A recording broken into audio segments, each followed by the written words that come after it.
Sonko, c'est le président du PASTEF. C'est d'ores et déjà un candidat déclaré à l'élection présidentielle prévue en 2024 au Sénégal. Et avec moi pour cette interview, Christophe Boisbouvier de RFI. Ousmane Sonko, bonjour. Bonjour, M. Boisbouvier. Bonjour, M. Perelman. Monsieur Sonko, vous êtes accusé de viol par une employée d'un salon de massage de Dakar, une accusation que vous niez farouchement. C'est un cas qui dure depuis presque 2 ans maintenant. Une question toute simple, toutefois. Pourquoi est-ce que dans cette procédure, vous avez refusé un prélèvement d'ADN? Parce qu'après tout, ça aurait pu clarifier les choses une fois pour toutes. D'abord, on n'est pas en face d'un dossier judiciaire, on est en face d'un complot d'État. Et la procédure a établi le contrôle. Vous savez, un des éléments les plus importants, c'est qu'il y a eu un rapport interne de la gendarmerie, commandité par l'ancien commandant-chef de la gendarmerie. Et ce rapport a établi qu'il y a eu un complot d'État qui a commencé avec des proches du président de la République, Macky Sall, et qui s'est poursuivi jusqu'au président lui-même. Et je vais m'expliquer. Lorsque cette affaire a éclaté, j'ai très tôt dit que c'était un complot d'État parce qu'il n'a jamais été question de viol et il ne sera jamais question de viol me concernant. Lorsque tous ces éléments-là sont réunis, établissant un complot jusqu'au plus haut sommet de l'État, pensez-vous que quand un État prépare un complot, il va laisser ces détails?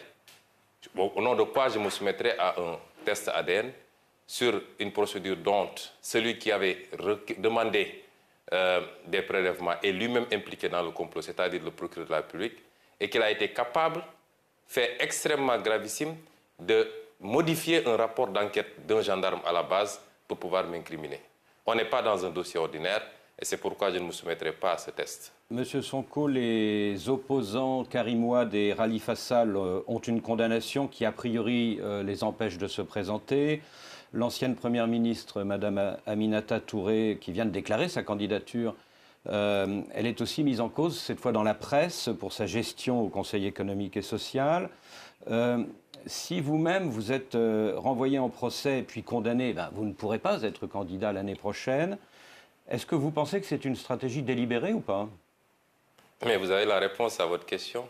Vous savez très bien que depuis que Macky Sall est président de la République du Sénégal, on assiste à un phénomène inédit. C'est la première fois au Sénégal qu'un président de la République choisit qui doit aller à une élection. Le président Macky Sall, il sait qu'il ne pèse plus absolument rien au Sénégal. Il est passé de 65% de score en 2012 lorsqu'il est arrivé au pouvoir à 46% lors des dernières élections législatives, c'est-à-dire qu'il est minoritaire et minorisé dans ce pays. Il sait que tous les Sénégalais lui ont tourné le dos à cause de sa gouvernance calamiteuse.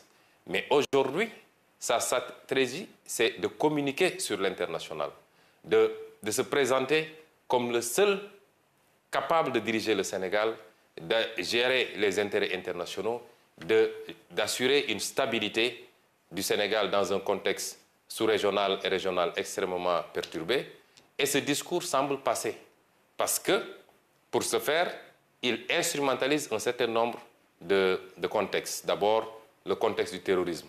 Aujourd'hui, Macky Sall présente son opposition au sein de l'Union européenne, au sein de l'Occident, de la communauté internationale, comme une opposition irresponsable, terroriste, une opposition qui veut déstabiliser le pays, une opposition qui serait contre les intérêts des Occidentaux. Le tableau que vous avez dressé est vrai, vous pouvez élargir la liste.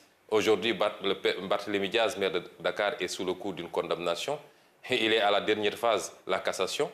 Si la condamnation est définitive, non seulement il ne peut pas candidater, mais ses mandats de maire de Dakar et de député de l'Assemblée nationale sont compromis. Beaucoup d'autres opposants sont aujourd'hui dans ce cas-là. Qui donc va compétir en 2024 contre le candidat de Macky Sall parce que lui n'a pas le droit d'être candidat? Et ça ne relève pas de la démocratie et le peuple sénégalais ne l'acceptera pas. Alors justement, vous venez de soulever un point qui fait débat et qui fera débat, à savoir la question du troisième mandat. Alors Macky Sall n'a pas encore dit s'il comptait briguer ou pas un nouveau mandat. Il estime toutefois qu'en raison de la nouvelle constitution de 2016, il en a le droit parce que les compteurs des mandats présidentiels seront remis à zéro d'après lui. On entend certains de ses proches l'encourager à y aller. Alors d'une part, en a-t-il le droit d'après vous?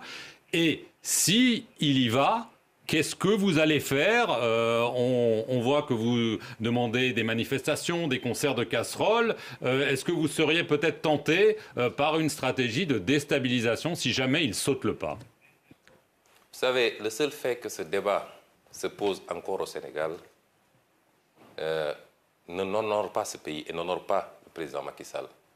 N'oubliez pas qu'en 2012, c'est le président Macky Sall qui était à la pointe de la contestation contre la troisième candidature du président Abdoulaye Wade. Au point d'être dans les manifestations à la place de la nation, muni d'un petit matelas et se disant prêt même à y passer les nuits s'il le faut. Pensez-vous que moralement, un homme qui a eu cette position, cette posture et qui a mené ce combat-là, puisse se retrouver 12 ans plus tard dans la même situation où c'est sa place qui a changé, c'est lui aujourd'hui qui veut forcer une troisième candidature. C'est une honte pour le Sénégal, c'est une honte pour l'Afrique que ce genre de débat ne se pose que chez nous. Quand on a gouverné de la manière dont il a gouverné, avec des scandales à l'appel impliquant ses proches, ses beaux-frères, ses frères, ses parents, tous ces gens qu'il a mêlés à sa gouvernance. Quand on a gouverné par la brimade, en instrumentalisant la justice, en libérant les forces de défense et de sécurité sur les gens, quand on a gouverné de cette manière, on a toujours peur des lendemains. Mais sur le plan juridique, tous les constitutionnalistes sénégalais, vous voyez que chaque jour ou chaque semaine, il y a des panels. Je n'ai pas encore vu un constitutionnaliste qui dise le contraire. La question de la durée des mandats n'a rien à voir avec la question de la limitation des mandats. Et nul ne peut faire 2 mandats consécutifs. Cette phrase qui figure dans l'article 27 de la Constitution a résumé la question. Qu'est-ce qui va se faire? Cela relèvera du peuple sénégalais. Vous savez, ce n'est pas une question de Ousmane Sonko ou de X ou de Y. La preuve, s'il y a une question qui fait consensus entre l'écrasante majorité du peuple sénégalais, la société civile sénégalaise, les acteurs politiques de l'opposition et même des acteurs politiques du pouvoir, parce que de plus en plus des voix s'élèvent dans le pouvoir. On a même des démissionnaires qui disent rendre le tablier parce qu'ils ne peuvent pas admettre ce débat sur le troisième mandat. Le moment venu, le peuple sénégalais, qui est un grand peuple, qui a montré dans le passé son attachement à la démocratie, mais son attachement au respect d'un certain nombre de principes, ce peuple-là aura son mot à dire. Monsieur Sonko, lors de votre candidature officielle, c'était au mois d'août dernier, vous avez accusé Macky Sall de susciter des dossiers de terrorisme, de rébellion, de viol imaginaire, fabriqués avec le soutien de la France. La France aurait donc participé à un complot contre vous? C'est grave, ça, comme accusation. Ce que je veux dire, c'est qu'aujourd'hui, il y a un comportement. Pourquoi on l'avait dit? Justement, c'était que parce que vous, en tout cas un de vos organes, en l'occurrence France 24, RFI, s'était déplacé à Dakar pour faire un reportage tendancieux contre ma personne en essayant d'exploiter ce dossier de viol. Et de manière totalement partielle. Et aujourd'hui, lors des dernières discussions, en tout cas, des échanges qu'on a eu hier avec des responsables de RFI, eux-mêmes reconnaissent ce traitement tendancieux. Et au-delà de RFI, qui aujourd'hui est une chaîne française, il y a un certain nombre d'actes que la France pose qui nous fait penser, nous, opposition, de manière générale, que la France prend fait et cause pour Macky Sall pour des raisons qui lui sont propres. Et sur ces problématiques-là, nous voulons appeler la France à revoir sa position. On a été dépeints comme étant des anti-français notoires. Nous n'avons rien contre la France, ni contre aucun autre pays. Nous avons un discours qui peut gêner parce que c'est un discours qui appelle à une rupture dans les relations. Il y a des traditions séculaires entre le Sénégal et la France. Mais il y a que ces traditions sont assises également sur des relations qui ne sont pas totalement roses pour le Sénégal. Nous sommes au XXIe siècle. Le monde est en train de changer, je l'ai dit tantôt.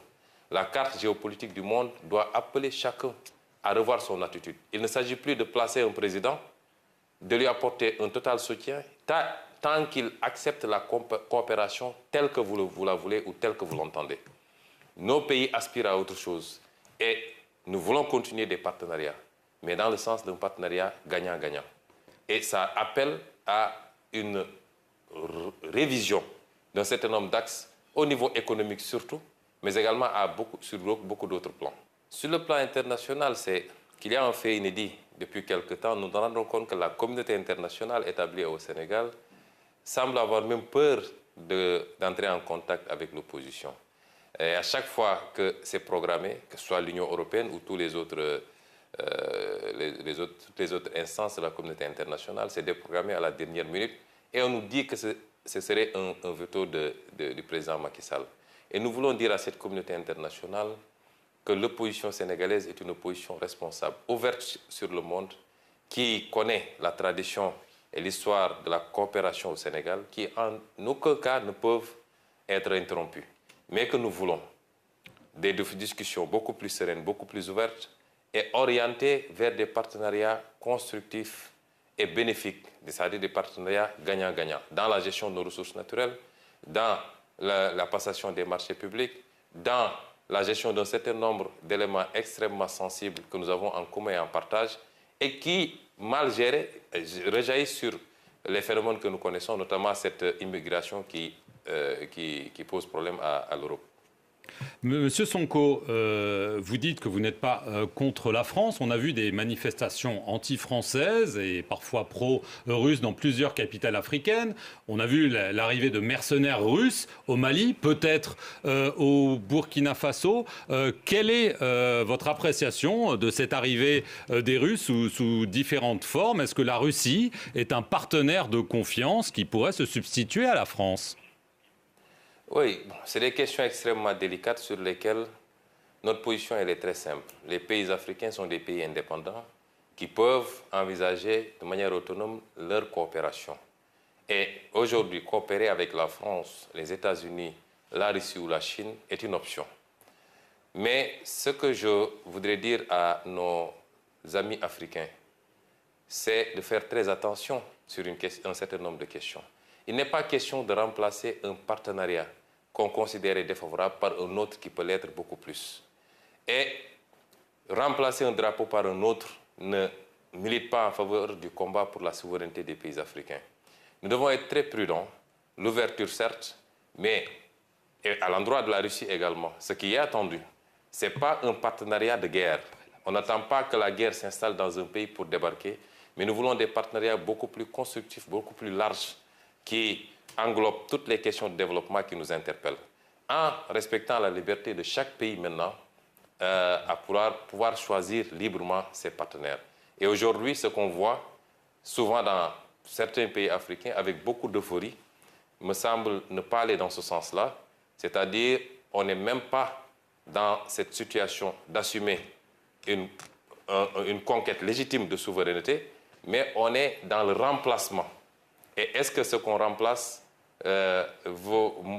est-ce que ce par quoi on remplace vaut mieux que ce qu'on remplace? Je n'en suis pas totalement sûr. Et nous devrions traiter ces questions avec beaucoup plus de sérénité, beaucoup plus d'analyse prospective et non pas de manière émotionnelle comme on a l'habitude de faire ici en Afrique. Merci, M. Ousmane Sonko, de nous avoir accordé cet entretien. Et merci à vous de nous suivre sur nos deux chaînes, France 24 et Radio France Internationale.